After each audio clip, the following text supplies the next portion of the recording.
Four young women in the world. Bestowed upon them is great power. Power that can shape the world, change the world, preserve the world. But what can these powers also do? Reshape the world, damn the world, destroy the world. It all depends on who holds the power.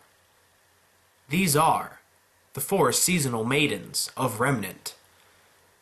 And we're going to discuss them now.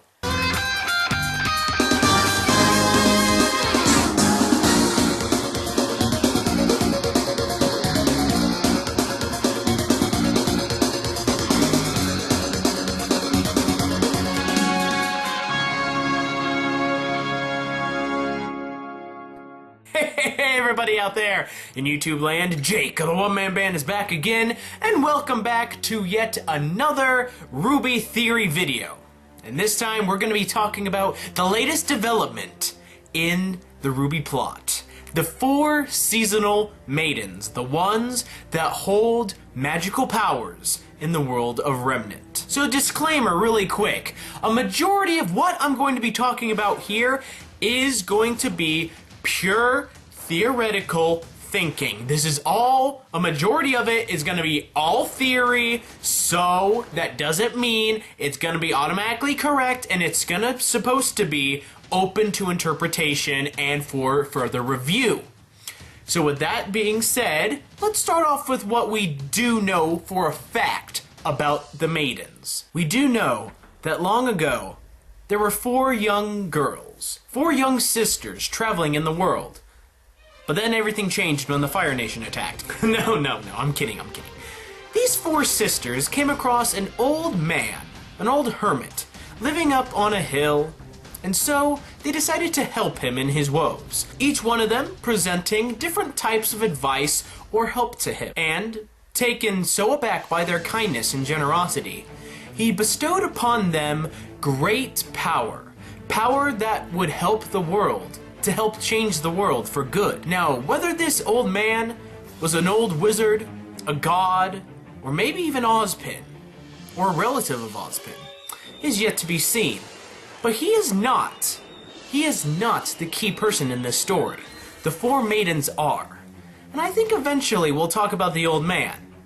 But, first things first. We do know that after this, the sisters went out into the world to make it better, to help the people of Remnant so that they can further defend themselves from the evils of the world. But, with such great power, paints a target on their back. The maidens are then hunted, and maybe even a few killed, by people who wish to steal their power and use it for nefarious purposes.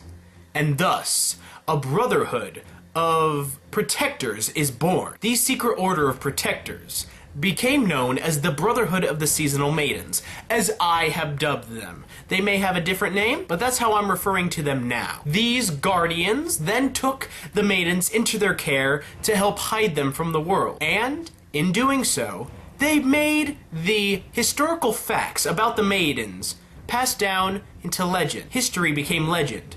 Legend became myth. And as the generations passed down, the maidens passed out of all respectable knowledge. They became but a fairy tale. A tale that grandmothers told to their grandchildren before they went to bed. But the seasonal maidens did indeed live on, and they continued to pass down their magical powers to the next generation whenever they died. Whenever a maiden died, whether in battle or of old age, the power would then be passed down to a young maiden who was last in their thoughts. Or, if the last person in their thoughts was not a young maiden, it would go to someone random. Much as the seasons change, and no two summers are alike, the power of the seasonal maidens continued to be passed down to different young girls. And they, themselves, would help the world in their own time. But, currently in RWBY, there is once again a nefarious plot to steal the power of a seasonal maiden to further one's own gain. And this is where we finally come to the theorizing. Now, as we know, the seasons are very, very diverse. No one season is like the other. Each one has its own high points and low points, which means that each seasonal maiden is going to be different in how they act and how they use their power. And not only that, I believe that the personalities of the maidens sort of mirror the season that they represent and the season that they harness the power over. So let's start discussing the seasonal maidens individually and see if we can sort of dissect what kind of people and what kind of powers they might have. Let's start with the eldest of them all, Winter. Now, the Winter seasonal maiden, what can we calculate from winter itself as the season? Winter is the time of, it's a season where the world turns harsh and cold, almost hostile towards human beings.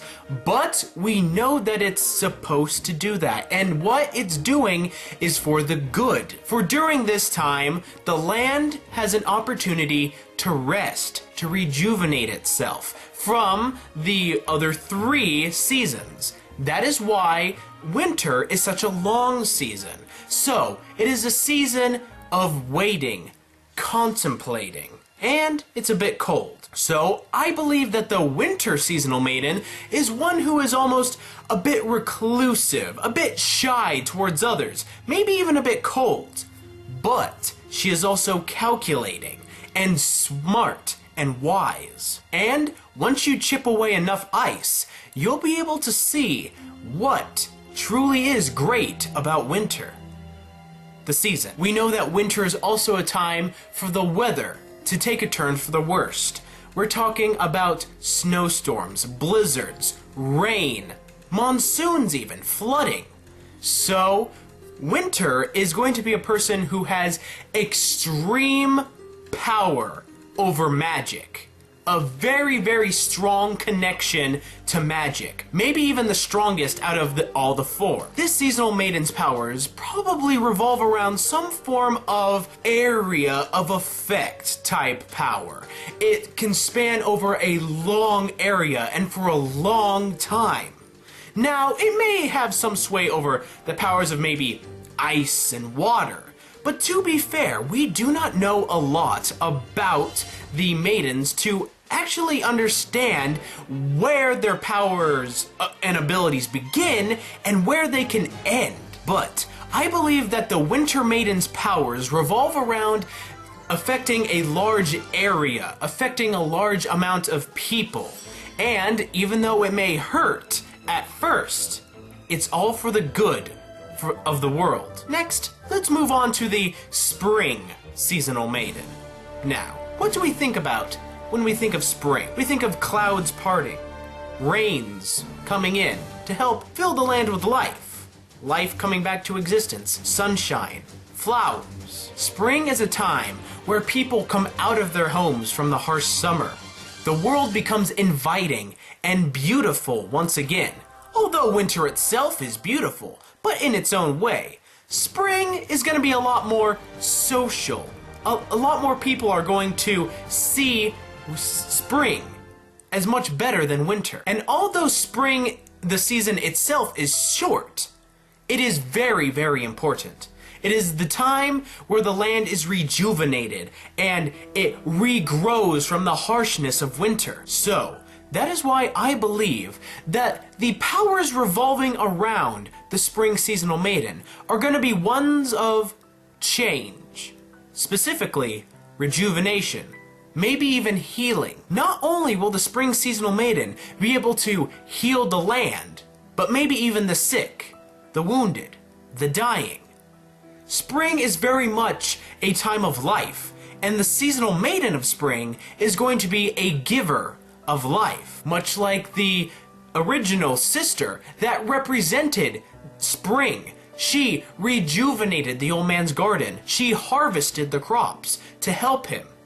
So I believe that the Spring Seasonal Maiden's powers is going to be one of rejuvenation, and her personality is going to be inviting. Now let's move on to summer.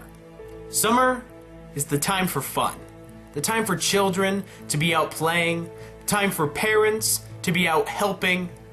It's supposed to be a time of family, of joy. Summer, the season itself, brings to heart and to mind memories of fun-filled days, lightheartedness, and maybe a bit sweltering heat, but you love it all the same because it's summer, and you can relax during the summer because you know that really nothing bad will happen. And although you know that sometimes terrible things can happen in summer, such as heat waves, drought, maybe even some monsoons, but at the end of the day, you still enjoy summer because it's at that time of year that you can relax and you can enjoy life to the fullest. It is the complete opposite of winter. While winter is a time where you want to be reclusive and indoors, summer, you want to be outside, doing things outside, doing things that are fun. It is a time of energy. And that's what I think the Seasonal Maiden's power of summer is. Energy. Boundless energy. Someone who can bring energy back to a dying land, help people through their strifes. In a different way than healing, she's the type of person who brings hope, and through that hope, she can rejuvenate the land in her own way. Not so much heal it, but give hope back to the people and the beings that inhabit it. And finally, we come to the season of autumn, the season of fall. What do we think about when we think of the season of fall? We think about the trees changing color. We think about spending time with family, being thankful. We think of the harvest season and the great fiery nights that happen as the sun goes down and the light reflects off of the brightness of the trees. But it is a time that we also remember that winter again is coming, and we must prepare for the winter, because now we have enjoyed spring, we have enjoyed summer, but we know that winter is coming once more, and it is time for the land to once again rejuvenate. So, much like spring, autumn is a time of change, but not so much rejuvenation. It's more of a time of almost destruction, just like how there is an opposite to everything. Autumn is the time where you harvest everything you can, as the leaves begin to die on the trees, as the grass begins to wilter, as the snow and rain begins to trample all the flowers that were grown during spring. So I believe that the autumn maiden's powers revolve around change through destruction, or through the withering or fading away of things. It is change that destroys things, but will eventually bring about new and better things. So, with all four seasons, we have contemplation, rejuvenation, energy, and destruction. These four things, I believe, are the aspects that truly make the world of Remnant go round. If one of these things was to fall out of balance, the entire ecosystem of the seasons would again fall out of balance, and there would be nothing but chaos in the world. If the land is nothing but rejuvenated through the years, and there is no proper destruction and change, and then there is no time for the land to revitalize itself, the ending result will be far more devastating than any one winter would. If winter itself isn't long, and summer is overly long, not only will the land not have time to rejuvenate, but the natural disasters that come with summer may be more extreme. Fires may blaze through the land and destroy everything. If spring and autumn are not in complete equilibrium with one another, there may be more destruction one year and less rejuvenation the next, or vice versa. But there is one thing that one of you guys actually brought to me in my last episodic review. You talked about how there are 4 seasons, but there are also 4 kinds of dust. This comment came to me by Tonya Greenbane Powers, and she describes that there are 4 original types of dust before you start fusing them together and creating new ones. And since there are 4 different types of base dust, they may be in a complete congregation with the 4 different seasonal maidens. Now, there are 2 theories that I'm currently thinking about revolving around dust and the seasonal maidens. One is that dust was existing in the world before the seasonal maidens were.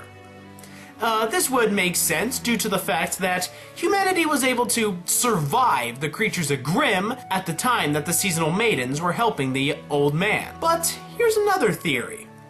What if dust didn't exist before the seasonal maidens, and the seasonal maidens themselves, through the use of their magic, created dust? Almost completely by accident. I mean, dust itself could practically be condensed magic for all we know. And what if the seasonal maiden's magic was indeed condensed and formed into dust, and humans were able to wield this dust because they shared the same similarities and were the same as the seasonal maidens? And it is through this condensed magic that they were able to stave off the creatures of Grimm. Whichever theory you think is correct, be sure to leave down below, because I'm honestly bouncing between the 2. But back to the 4 types of dust in relation to the 4 seasonal maidens. Now, perhaps the 4 types of dust are actually representations of the 4 seasonal maidens. We have ice dust that can go with winter for obvious reasons. Winter is the time of ice, the time of cold, the time where ice rules the land. With spring, we can have earth or dirt dust, because it is during the spring that we till the lands. We begin to plant the seeds that we will then later harvest when those seeds become fruit and vegetable. Through summer, we have wind dust, or maybe storm dust, whichever one you prefer. For summer is the time where the wind blows through your hair, and the time where wind is pleasant and bountiful, wonderful. And autumn, or fall, has burn dust, fire dust, because it is the time that the world itself seems to be set aflame, with the sun setting sooner and the leaves on the trees themselves becoming the color of fire. And it is also the season of, as I said, destruction. And what is one of the main staples of fire?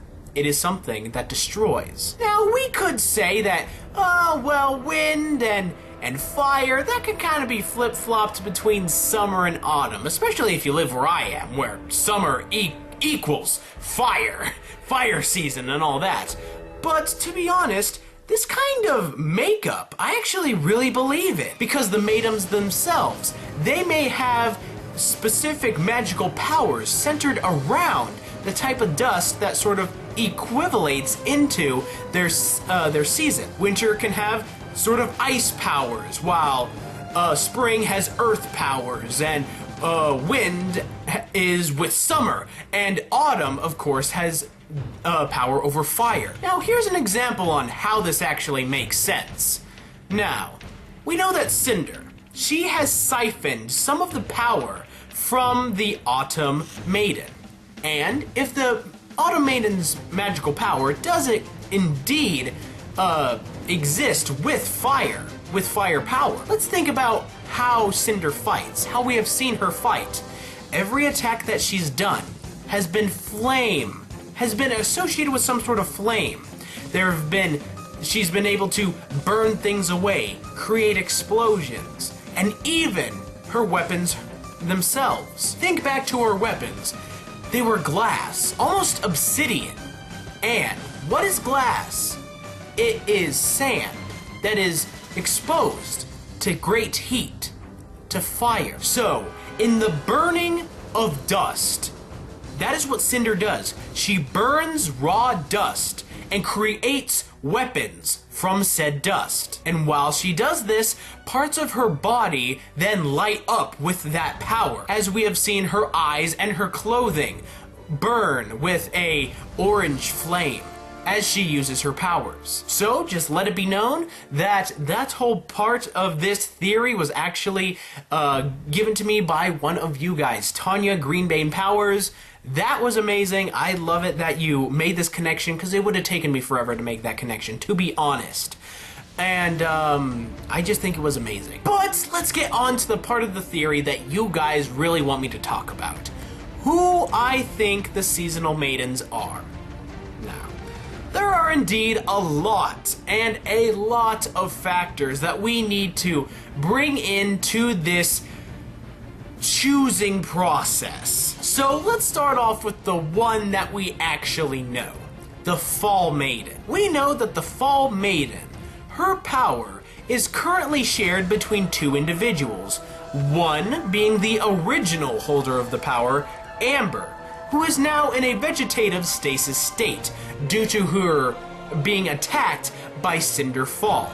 And now Cinder Fall harnesses a fraction of the Autumn Maiden's power. And we also know that the Brotherhood of the Seasonal Maidens wants to have Pyrrha herself be the new Fall Seasonal Maiden. Now, there was foreshadowing to this, as we saw in the opening of Volume 2.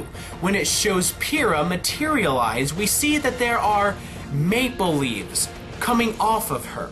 Now, red maple leaves. That automatically makes me think of fall, because of the red leaf. So, there was foreshadowing there. And maybe falling red maple leaves is a symbol of the Fall Maiden. And each Seasonal Maiden herself may have some form of plant leaves that symbolizes her as being one of the maidens. Now, you could say that we haven't really seen any maple leaves or anything along those lines flow around Cinder.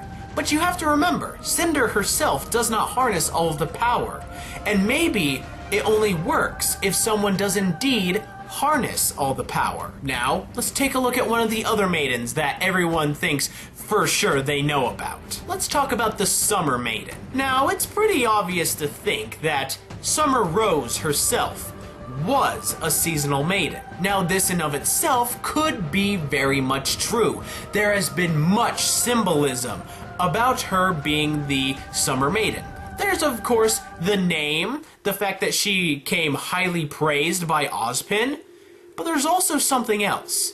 In the very first portion of the opening sequence of Volume 1, we see that the spirit of Summer Rose is passing rose petals off to her daughter, RWBY. This in and of itself can be a representation of the passing on of the Seasonal Maiden's powers. And what have we seen whenever RWBY goes into a battle, uses her semblance, or is just battling in and of itself?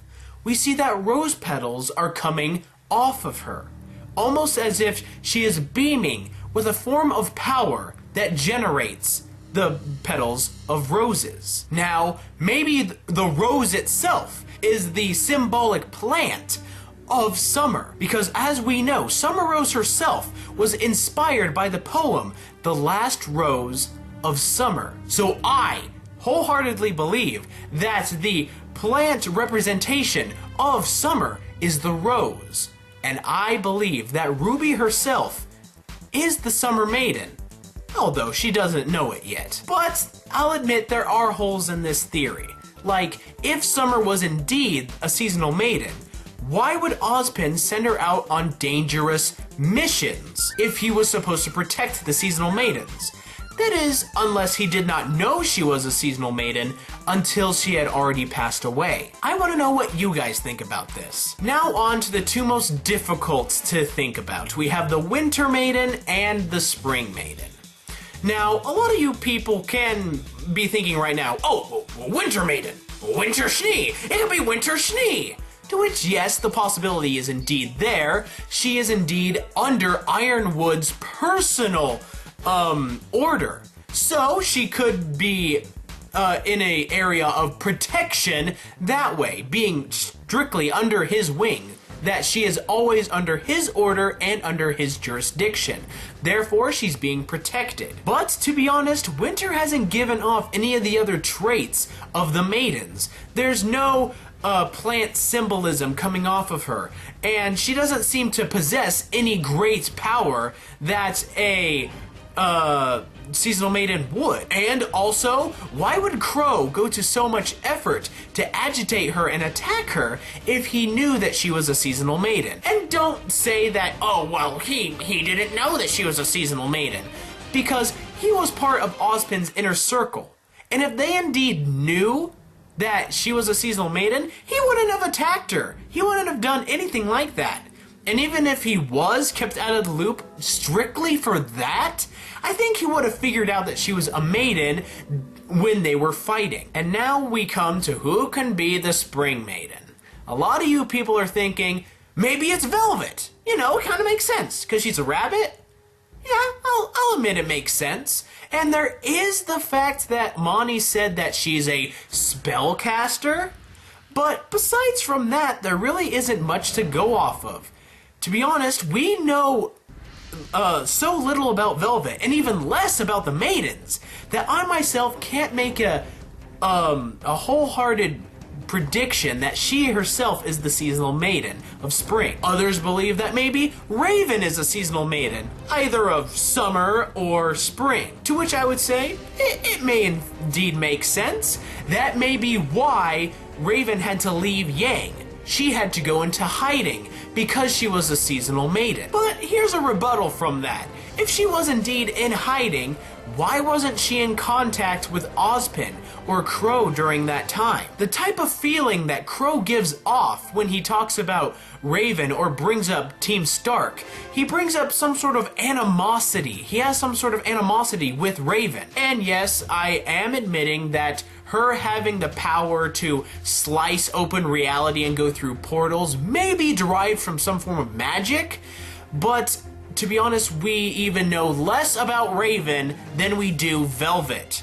So, as of right now, the Spring Maiden slot, as for who she is entirely up in the air, and I myself don't want to make any predictions until I know more. But here's one more prediction for you guys. One more prediction that may in fact lead to the future identities of all of the maidens themselves. We know that there are 4 seasonal maidens. We know that the power of the seasonal maidens is bestowed upon young women. And we know that Team RWBY is solely comprised of young women. Could it possibly be that each one of the members of Team RWBY will at one point be bestowed with the powers of each of the seasonal maidens? We already have Ruby, possibly the summer maiden as of right now. Weiss can very much well be the maiden of winter. Blake maybe even could be the maiden of spring. And Yang can be the burning and ferocious maiden of autumn. But all we know right now is that the maidens are young women who possess extremely powerful powers that were meant to help the world. But there are forces out there that wish to use that power for something nefarious and evil. And only time will tell what those plans are. Hey, everybody out there in YouTube land, once again, thank you for watching this RWBY theory video. I enjoyed making it, and I know it was a little bit more low-key than my normal ones. I didn't do as much talking with my hands as I do, but I thought this one, you know, I should take more consideration. I should try to be more professional. And if you guys liked this type of review more, where I'm kind of more professional, you know, put it down in the comments below. But if you want me to go back to talking with my hands and doing all this stuff, or if you want me to kind of hybrid it a little bit, leave that in the comments too. But if you have any questions, comments, or if you think I missed anything important, leave it down in the comments below. Because, to be honest, this is a new topic of RWBY that needs a lot discussion going into it and a lot of theorizing. So, if you haven't already, be sure to join the group Team Theory over at Facebook. It is a Facebook group that I created to help further the development of theorizing in RWBY and, of course, in other mediums of lore and fiction. And if you enjoy what I do, maybe consider heading on over to my Patreon page, taking a look around. I won't push you any further than that. And before I close out this video, I just want to thank all my Patreon supporters, especially Grant Allen Hill. Thank you so much for your support of this channel and of me. I really hope that I can help out in the future with any more RWBY theories and anything along those lines. And I just thank you for your support, and for all my other Patreon supporters. I thank you guys too. But until next time, I want you to be a good person, tip your waitresses, keep moving forward, and I'll see you next time I'm out there in YouTube land. I'll see you then.